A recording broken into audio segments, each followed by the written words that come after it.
Rashid Sound Dosha, অন্যের DJ থালাটা ফেলে Bapi, রেখেছে। Dosha এই 8 বাবা, number pole. এই, এদিকে আয়।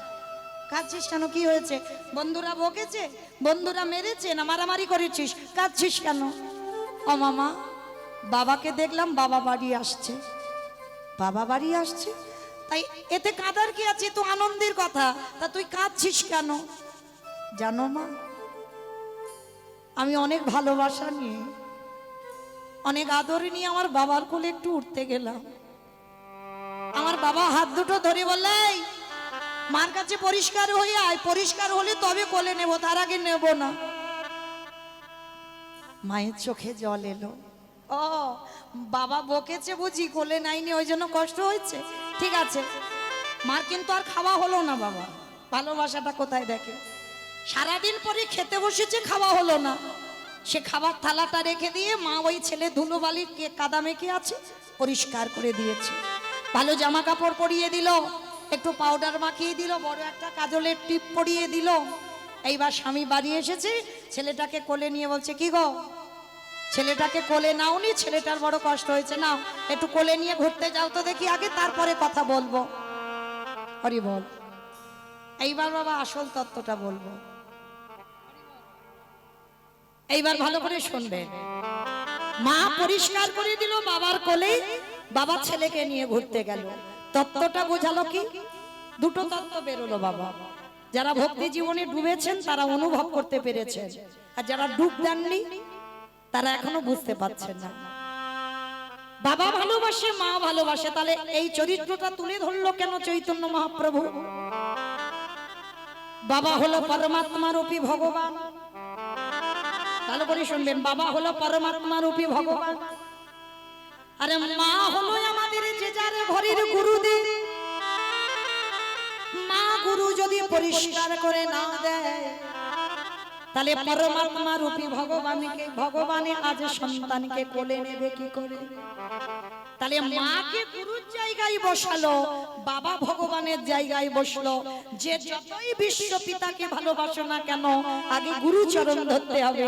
আর মা গুরু রূপী মার কাছে পরিষ্কার হতে হবে, দেহ শুদ্ধ করতে হবে। আর দেহ শুদ্ধ করলে তবে তুমি পরমাত্মা রূপী ভগবানের কাছে যাবে। নিতাই গৌর প্রেমানন্দ। হরি বল, হরি বল, হরি বল। এটা গেল একটা তত্ত্ব। আর একটা কথা কি বোঝালো?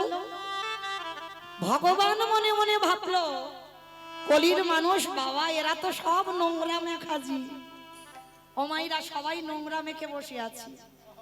এখানে যে যত পণ্ডিত হোক না কেন, নোংরা তার গায়ে মাখা আছে। কিসের নোংরা? কাম কাঞ্চনে আসক্ত, বিষয়ে বৈভবে আসক্ত। এই কলুষিত মনে ঈশ্বরের প্রতিফলন হবে না। মানে কিসের নোংরা মেখে আছি? ছেলে আমার, মেয়ে আমার। কেউ বলতে পারবে আমার নয়? কেউ বলতে পারবো? সব বলবো ছেলেটা আমার, বলতে পারবো পরিবারটা আমার, এই তিনতলা বাড়িটা আমার, এই জায়গাটা আমার, এই গাড়িটা আমার। আরে ভাই, সব যদি তোর হয়ে গেল তাহলে তুই কার? বাবা ভেবে দেখতে হবে তো, সব আমার। এত বড় জায়গা কিনেছি, এত বড় ঘর বেঁধেছি, সব আমার, তাহলে আমি কার? তাহলে তুমি যার, তোমার গোটা সম্পত্তির মালিক হলো তুমি।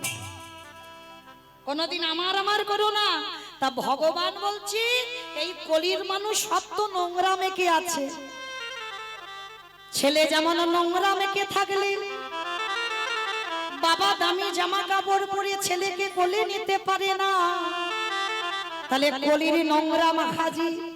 আমি যদি কলি যুগে বাবার পরিচয়ে পরিচিত হই, তাহলে কলির ছেলে মেয়েদের আমি কোলে নিতে পারবো না।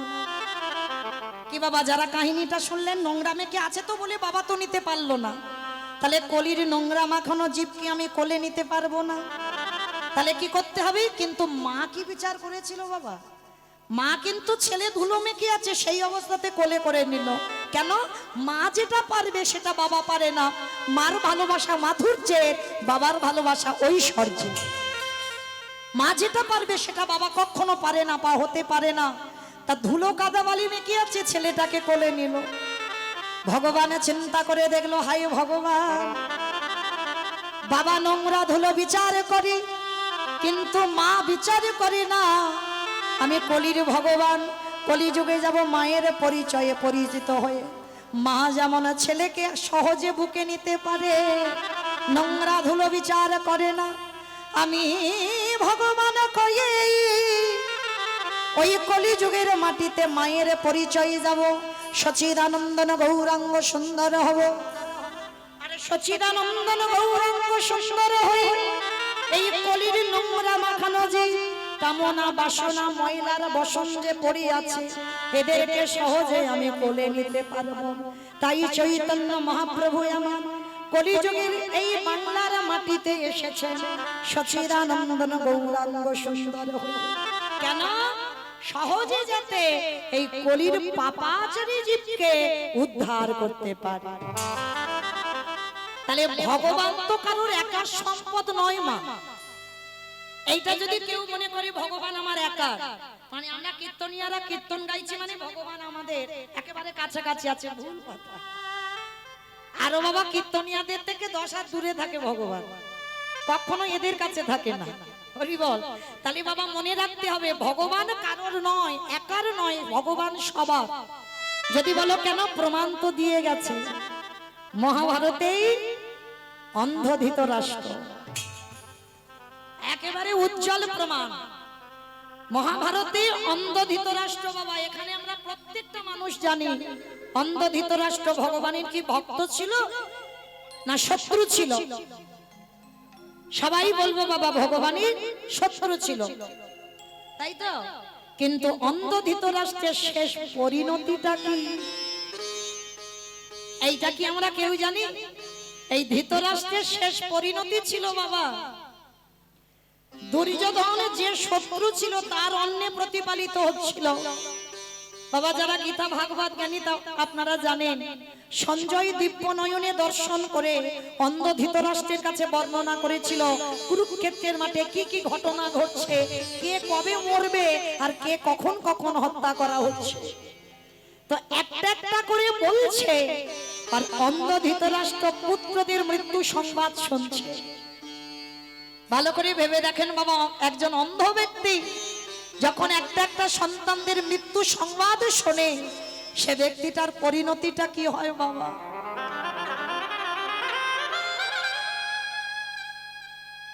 একেবারে রাগে ক্রোধে বাবা জ্বলে পুড়ে যাচ্ছে হৃদয়টা ধৃতরাষ্ট্রে, কিন্তু অন্ধ ব্যক্তি তো কিছু করতে পারছে না। সঞ্জয় বলছে আর নিজের রাগ নিজের শরীরে রেখেছে, কিন্তু বাবা মনে মনে প্রতিজ্ঞা করেছিল ধৃতরাষ্ট্র একটা। কি প্রতিজ্ঞা জানো?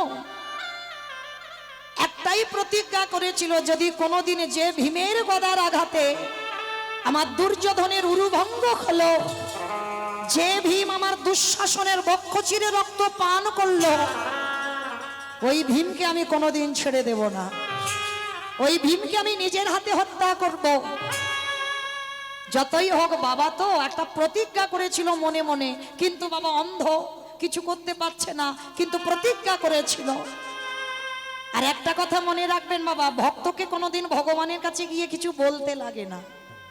এই যে আমরা ভগবানের কাছে গিয়ে মানত করি না, কিচ্ছু করতে লাগে না, কারণ ভগবান ভক্তের অন্তরের কথা সব জেনে যায়। অন্ধ ধৃতরাষ্ট্র যখনই মনে মনে সংকল্প করলো, আর সংকল্প করে বাবা বিদুরকে ডেকেছিল, বিদুর বিদুর যাও, তুমি একবার ওই ভীমকে আমার কাছে একটু ডেকে পাঠাও তো, আমি একবার দেখা করতে চাই।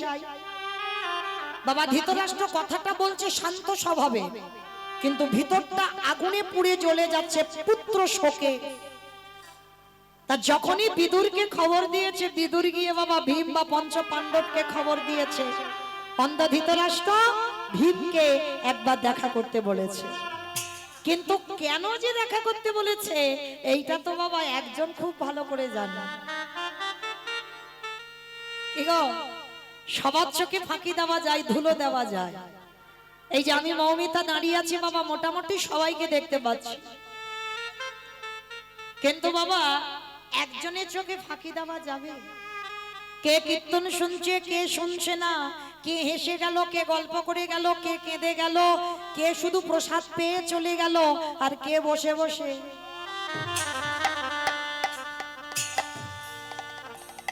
সে সন্ধ্যাবেলা ও ঢোলে এটা সব মিথ্যা নয় বাবা। দেখবেন এই কীর্তন আসরে বসে সে সন্ধ্যে কি দুপুর কি সবসময় ঢুলে ঢুলে পড়ে যায়। মানে কীর্তন তো এমন শরীরটা ঠান্ডা করে দেয়, বাড়িতে ঘুমাতে পারে না, হরিবাসরে এসে ঘুমায়। তাহলে বাবা লক্ষ্য করে দেখেন, এই যে আমার চোখে ধুলো দেওয়া যায়, কিন্তু যে ছেলেটা বাঁশিটা ধরে আছে পারবে ধুলো দিতে? শুধু আসলে সময় মতো ভগবান পৌঁছে দেবে।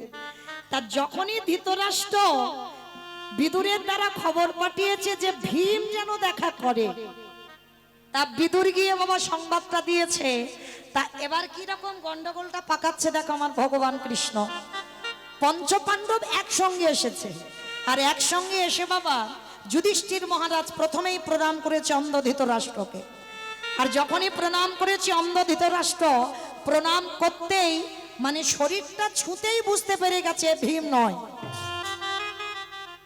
অন্ধ হলে কি হবে বাবা, তার এত স্মৃতিশক্তি ছিল। সঙ্গে সঙ্গে বলে উঠলেন, যুধিষ্ঠির আমি তো তোমাকে আসতে বলিনি, আমি ভীমকে আসতে বলেছি, ভীমকে পাঠাও। আর এদিকে ভীম তো জানে না বাবা কি গন্ডগোলটা হবে। এবার ভীম পাশে দাঁড়িয়েছিল, ভীম সবে যেতে যাবে, ভগবান কৃষ্ণ হাতটা ধরে ভীমকে টেনে সরিয়ে দিয়ে, আর টেনে সরিয়ে দিয়ে বাবা একটা বড় ভীম একেবারে ধৃতরাষ্ট্রের সামনে দাঁড় করিয়েছে। ভালো করে ভাববেন বাবা মানুষের ক্রোধ কেমন হয়, রাগ কেমন হয়। যেই না দাঁড়িয়েছে ভীম, অন্ধ ধৃতরাষ্ট্র হাত বুলিয়ে দেখছে ভীম এসেছে, সঙ্গে সঙ্গে ভীমকে বুকে এমন করে চেপে ধরেছে বাবা, সে ভীম একেবারে ধুলোর মতো গুঁড়ো হয়ে গেছে। আর যেই না ধুলোর মতো গুঁড়ো হয়ে গেছে, আর দেখবেন বাবা কোনো মানুষ ভুল করার পরে বাবা নিজে অনুতপ্ত হয়। অন্ধ ধৃতরাষ্ট্র কিন্তু ভালো করে জানতো আমার 100টা ছেলে ভালো নয়, ওই জন্য ওদের পতন হলো, ওই জন্য তো ওরা মরলো। তাহলে ভালো করে জেনে শুনেও তবু কিন্তু ভীমকে মেরেছে। আর যেই না ভীমকে মেরে দিল, এইবার অন্ধ ধৃতরাষ্ট্র নয়ন জলে দাঁড়ায়ে দাঁড়ায়ে কাঁদে, কৃষ্ণ রে আমি জেনে শুনে বড়ই অপরাধ করে ফেললাম, কিন্তু বিশ্বাস কর রাগের মাথায় করেছে, কিন্তু আমি সত্যি সত্যি এই কাজটা করতে চাইনি। বিশ্বাস কর কৃষ্ণ, আমার রাগ হলো যখন শুনলাম ভীমের গদার আঘাতে দুর্যোধনের উরুভঙ্গ হলো, ভীম দুঃশাসনের বক্ষ চিরে রক্ত পান করলো, তখন আর আমি নিজের ধৈর্য ধরতে পারিনি। তখনই সংকল্প করেছিলাম আমি নিজের হাতে ওই ভীমকে হত্যা করব। কিন্তু কৃষ্ণ তুই আমায় ক্ষমা করে দে। ভীমকে মারার পরে বলছে আমায় ক্ষমা করে দে। ভগবান আমার পাশে এসে মুচকি মুচকি হাসছে, ও জ্যাঠামশাই, মানে পঞ্চপাণ্ডবদের জেঠু হয়তো সেই সম্পর্কে কৃষ্ণ জেঠু বলে ডাকতো। ও জ্যাঠামশাই এদিকে এসে, তুমি কাঁদছো কেন, কি হয়েছে তোমার? কৃষ্ণ রে আমি নিজের হাতে ভীমকে হত্যা করলাম, আমি বড় অপরাধ করে ফেললাম। তা ভগবান হাসছে আর বলছে, ও জেঠু কে বলেছে তুমি ভীমকে মেরেছো? কে বললো? তুমি তো ভীমকে মারোনি। বলে না কৃষ্ণ, আমি ওকে বুকে চেপে ধরে ওকে ধুলোর মতো গুঁড়ো করে দিয়েছি। ভগবান মৃদু হেসে বললেন, জ্যাঠামশাই এই জগতে যা যা কিছু ঘটনা ঘটে সবই তো আমার চিত্রপটে। ও জেঠু তুমি তো ভীমকে মারোনি। কৃষ্ণ কি বলছিস? আমি ওকে মেরেছি নিজের হাতে। জেঠু একটা কথা বলি, যদি কোনো ব্যক্তি অন্যায় করে নিজে থেকে অনুতপ্ত হয় বাবা, সেই অপরাধীকে ভগবান বলছে অপরাধী বলে স্বীকার করে না। মানে নিজে ভালো করে জানি আমি এটা ভুল করেছি, অন্যায় করেছি, আর অন্যায় করে তুমি যদি তার কাছে ক্ষমা চাইতে পারো, আর ক্ষমা চাওয়ার পর সে আর দোষী থাকে না। জেঠু তা তুমি যখন ক্ষমা চাইছো আমি তোমাকে ক্ষমা করে দিলাম, কিন্তু কৃষ্ণ আমি তো ভীমকে হত্যা করেছি না। জেঠু তুমি বোধহয় জানো না আমি চিন্তামণি, এই জগতে সবার চিন্তায় আমাকে করতে হয়। ও ও জেঠু, আমি জানি তুমি আজকের ভীমকে মারবে, ওই জন্য তোমার পরিকল্পনার আগে আমি তো আগে থেকে ঘরের ভিতরে একটা লোহার ভীম তৈরি করে রেখেছিলাম। কৃষ্ণ, লোহার ভীম? বলে হ্যাঁ জেঠু, তুমি তো ভীমকে মারোনি, ওই যাকে মেরেছো আমি জানি তুমি ওকে বুকে চেপে ধরে মারবে, ওই জন্য তো লোহার ভীম তৈরি করে রেখেছিলাম। কৃষ্ণ, তার মানে আমি আসল ভীমকে মারিনি? না, তুমি দেখবে জেঠু, এইবারে যেই না ভীমকে এসে দাঁড় করিয়েছে, অন্ধ ধৃতরাষ্ট্র ভীমের সর্বঙ্গ কাঁদে বুলায়ে, কাঁদে আর বলে ভীমেরে, যদি পারি সেই হতভাগা পিতাকে ক্ষমা করিস। জেঠু, ওই কথা বলো না, তুমি তো আমাদের পিতা সম, আমরা জানি আমাদের পিতা নেই, তোমাকে পিতার জায়গায় বসিয়েছি। আর সেই অন্ধ ধৃতরাষ্ট্র ছেলেগুলোর মৃত্যুর পর কে খেতে দিত জানো? যাদের মৃত্যুর জন্য কত চক্রান্ত করেছিল, যুধিষ্ঠির প্রত্যেক দিন ধৃতরাষ্ট্রকে খেতে দিতে যেত। এই হলো মা ধর্ম জ্ঞান।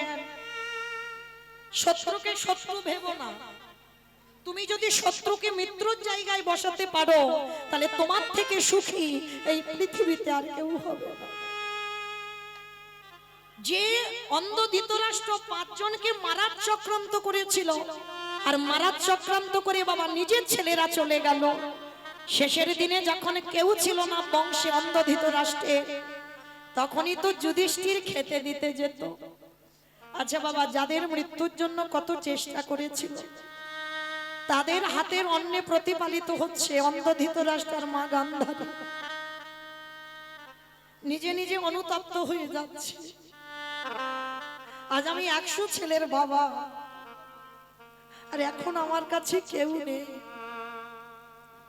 যুধিষ্ঠির, ও জেঠু, আমি জানি তুমি কষ্ট পাচ্ছ, তুমি তোমার বিবেক দংশন করছে, তুমি মনে করছো আমাদের এত খারাপ চেয়েও আমাদের কাছেই তুমি আছো।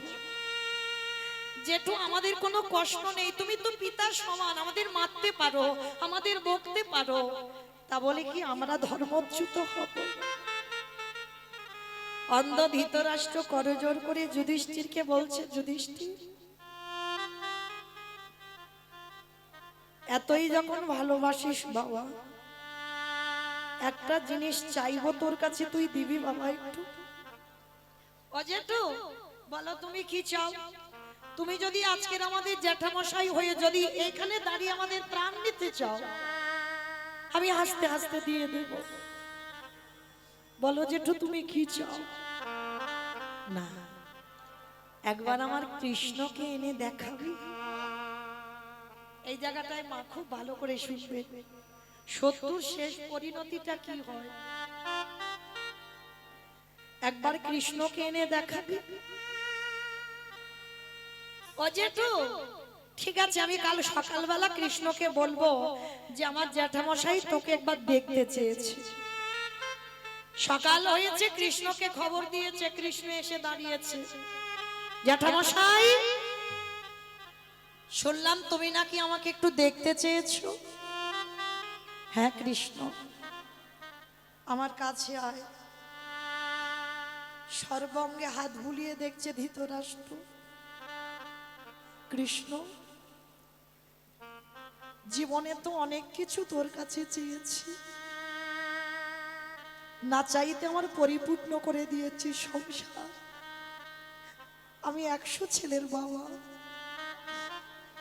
আজকের আমার কাছে কেউ নেই, আমি যুধিষ্ঠির অন্নে প্রতিপালিত হচ্ছি। আজকে তোর কাছে একটা জিনিস চাইবো, দিবি বাবা? জেঠু, তুমি কাঁদছো কেন? তুমি একবার চেয়ে দেখো আমার কাছে কি চাও। ওরে কৃষ্ণ রে, তোর চরণে আমার নিবেদন, অন্ধ ধৃতরাষ্ট্র আঁচল পেতে দাঁড়াইছে। দিতে যদি হয় আমার একটা ধন দে। কি দেব জেঠু?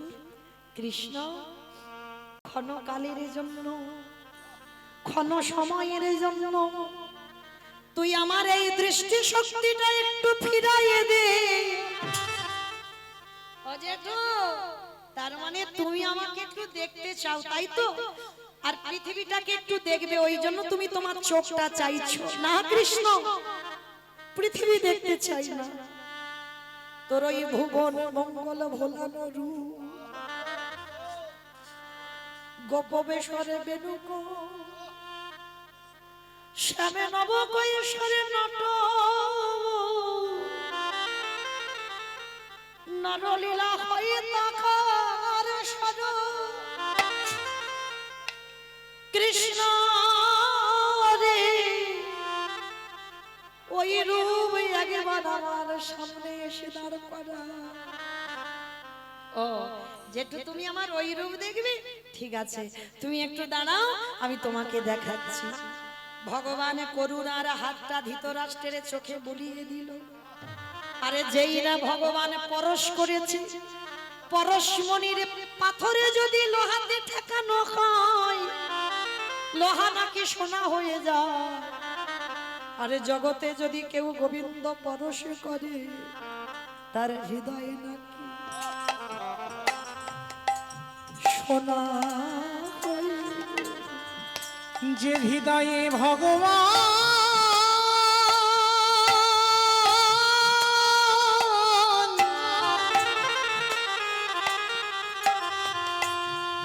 হৃদয়ে আমার ভগবান একেবারে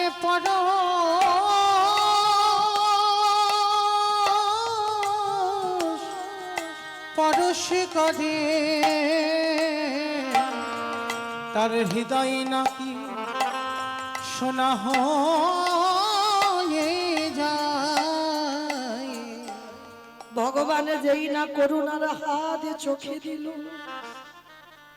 ধৃতরাষ্ট্রের দৃষ্টি ফিরে এলো। সাক্ষাতে দেখলো আমার ভগবান দাঁড়িয়ে আছে। সেই রূপ দর্শন করে ওই ধৃতরাষ্ট্র কৃষ্ণ চরণ বুকে ধরে বলল, কৃষ্ণ আর একটা জিনিস চাইবো, দিবি? আবার? এই তো তুমি চোখ চাইলে, চোখ ফিরিয়ে দিলাম, আবার কি চাও? কৃষ্ণ আর একটা জিনিস দিবি। কি চাও জেঠু? দে দে আমার অন্ধ করে করে দে দে আমায় অন্ধ করে দে রে। ওরে যে নয়নে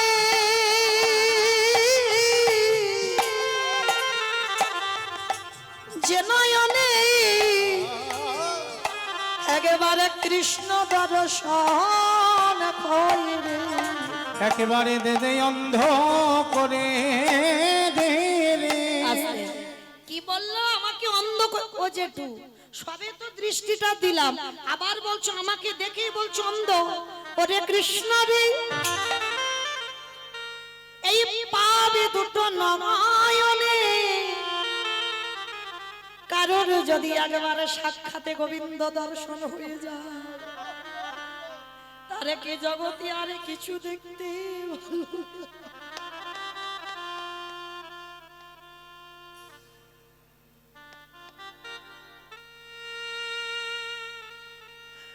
হরে কৃষ্ণ রে, একেবারে যখন পাবে নয়নে তোকে দেখলাম, আরে আমি অন্য কিছু দেখতে চাই না, এবার আমাকে বিদায় দে।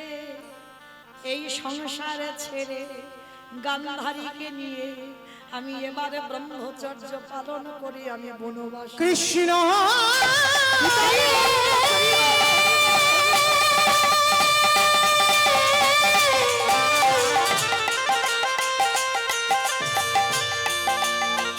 তোর চরণে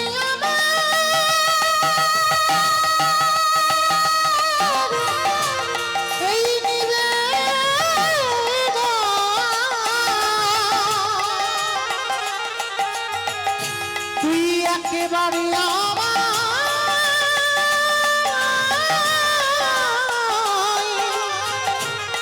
অন্ধ করে দে ওরে তুই নাকি ভক্তের ভব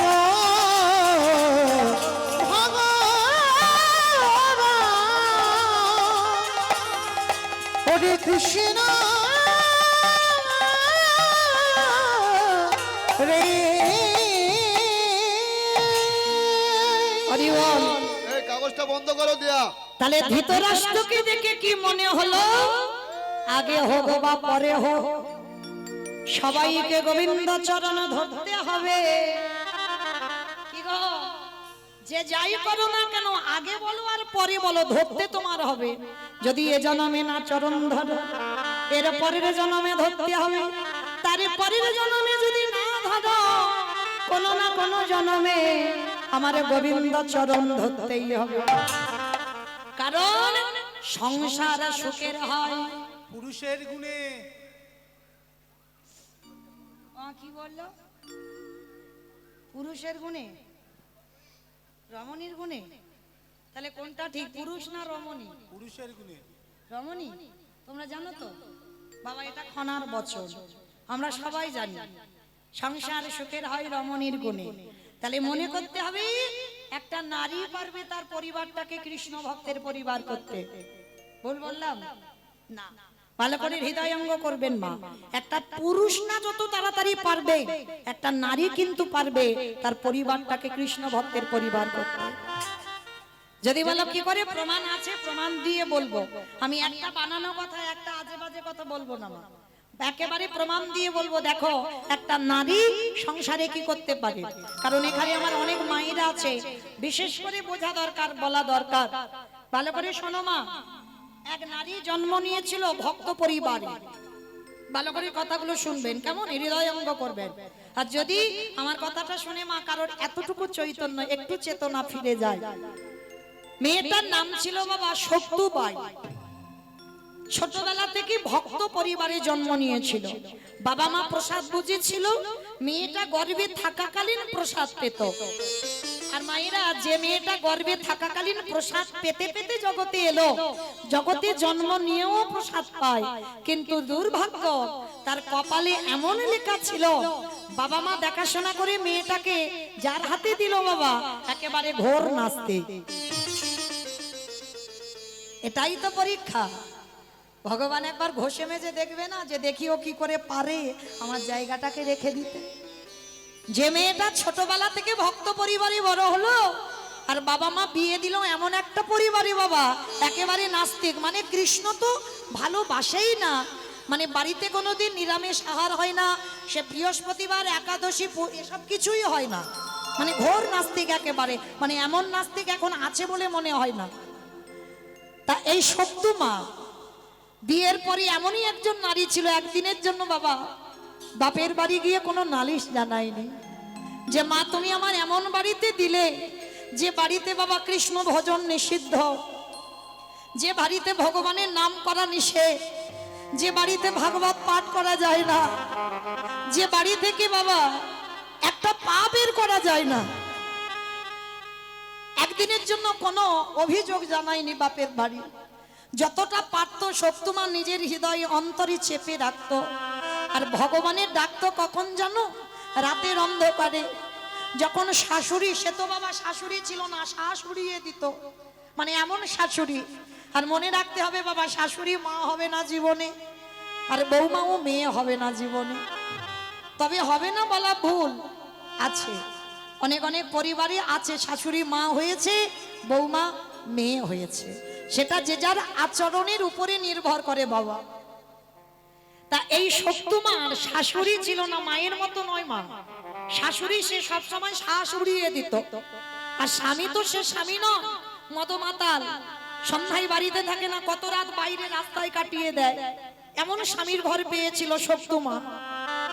কিন্তু সর্বদা সকাল থেকে আর রাত্রিতে ঘুমাতে যাওয়া পর্যন্ত মা সংসারে যাবতীয় কাজ নিজের হাতে করত, কোনো কাজের মেয়ে ছিল না।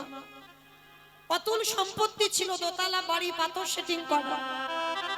কিন্তু মা কি করতো জানো? সকাল ভোরবেলা থেকে উঠে ওই যে বাসন মাজা, ঘর বাড়ি পরিষ্কার, জামা কাপড়